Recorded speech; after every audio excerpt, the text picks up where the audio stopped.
Hello friends, my name is RagePanda1 and we are here with an AdventureQuest 3D video. I want to talk to you a little bit about gearing up, crafting, and what you might want to do as you're getting your levels. Every now and then you might feel like you're a little bit behind on the power scale, and that's okay. Maybe you just aren't aware that crafting is an option. And if we come over here to, let's say, our Bald Eric, I always call him Bald Eric. I'm pretty sure he's supposed to be Balderic, but you know. If we come over to this guy, we can go into Doomwood crafting, and we see a whole list of stuff that he has available. Now maybe you want yourself some new shoulder pads. Maybe you just like this style and you want to get it unlocked for yourself. Clipping through my cloak a little bit, but that's okay. It doesn't do that on every skin. All you need to do is have the items required, and they're pretty easy to get. For the darkened bones, you're just killing your basic skeletons. For the big bone, you're killing the big skeleton. It's that simple, my friends. But some of you may have skipped the crafting because you didn't know where to get the broken armor piece or the metal stitches. And that's okay. All we gotta do is go to his shop and he sells them both right here for you. They're incredibly cheap, may as well not cost anything at that price. And this is a thing you want to be paying attention to every single new zone you go to. You're probably gonna find some really good upgrades that are gonna keep you relevant and keep you kicking the butts off of the enemies. Now there are a couple of points that I've noticed have been a little bit of a stress point for people in their gearing, so I'm going to tell you how to get over those early humps. When you're getting around level 12, you can come in here to the Bone Cliffs, also in Doomwood, and you can get yourself a really nice belt, some stone gauntlets, an Inquisitor's robe. They're all really easy to craft, and it's not the only things in this zone that you have available to craft. This guy just happens to be right by the door. Just down the street and around the corner from our little guy over here, we've got the Nightlock cultist who is standing in front of a little dungeon, and of course he's got his own set as well. And you can go everywhere in this dungeon to get some really easy crafts, but one of them that I think is really nice and really easy to get comes from Lidra, the Doomwood herbologist. She likes to give you a cutscene. If you go into her crafting, she has the Exo Blade here,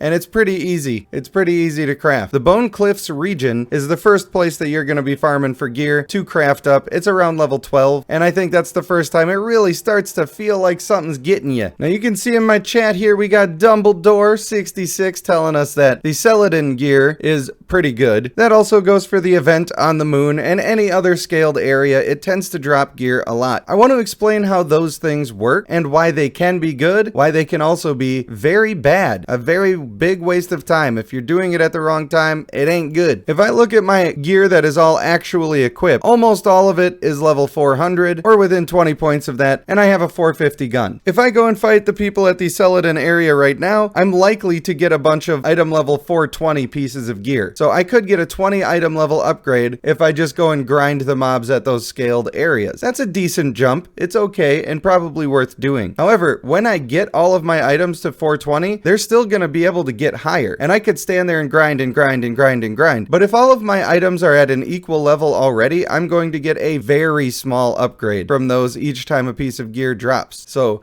the only time that farming for gear in those scaled areas is really worth it is if you already have a disparity in the item level of your gear, because it's going to give you roughly the average level of your gear. My average power right now is 411. Usually the stuff that's dropping, I've got a couple of Celadon pieces now, it's like 419. So it gives you a slight upgrade, but it's not as high as you might think when all of your gear is already equal. What you really want to do when all of your gear is already equal is find a guy like Artix here. He is just on the other side of the Shadow Skull Bridge, which is also in the Doomwood area, and he sells us one of our best dungeon farms for the early game to get a whole set of gear. He gives you every single piece of gear, and you are likely to get a weapon to drop from the bosses, so you don't need to make these purple weapons, because if you're farming, you're likely to get a drop anyway. If you don't get a drop, maybe you just run it a couple extra times. So not only does this guy give us 3 different sets of armor for a style purpose, but they also have slightly different stats, so you can pick exactly what you want. This gear is all level 15 requirement. It's all power level 320, which is the best you're going to get at level 15. So when you're getting around level 15,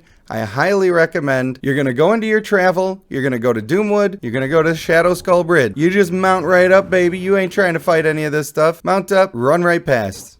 You'll be fine, unless you die, and then that sucks. Sorry. I must have given you bad advice if you died. And when you get to the other side, that's where you're going to find Artix. That's where you're going to find these repeatable quests. And you're going to find a dungeon right here that you can do repeatedly with different outcomes. And every time you do it, you're going to get everything you need to make this full set of gear highly recommend that you do that. And that gear is going to last you until level 19 or 20. And by that point, you're going to be feeling a little weak. You're going to say, where do I go next? What do I do? Well, next up, you're going to have to clear all of Ashfall for this next farm, but you're probably doing that for XP anyway. If you aren't, then I recommend that you do. And you're going to go to Mount Ashfall Camp. When you get to the Mount Ashfall Camp, you're going to talk to Senna, the Dragon Slayer Quartermaster, and then we're going to go into our Mount Ashfall crafting. Now, once again, this is related to a dungeon that's right next to this person. The Phoenix Knight set of armor not only makes you look like Ultraman, looks pretty cool on the individual pieces, but when they're all put together, you do be looking like Ultraman. Not that there's anything wrong with that. These are all easy to get. All of these items drop right inside the dungeon, and you can farm out this whole piece of gear, and I would say at level 19, you definitely should. In fact, most of it is what I'm still wearing now, even though I'm level 26. That should tell you that I definitely need to go find myself another gear farm. Now, I'm looking at some new options for this area, trying to see exactly what's going to be the best and the most efficient, but I think that this information is going to get you started for now, and it should keep you absolutely pumping and getting through your quest as easy as you possibly can, all the way up to level 26, it turns out.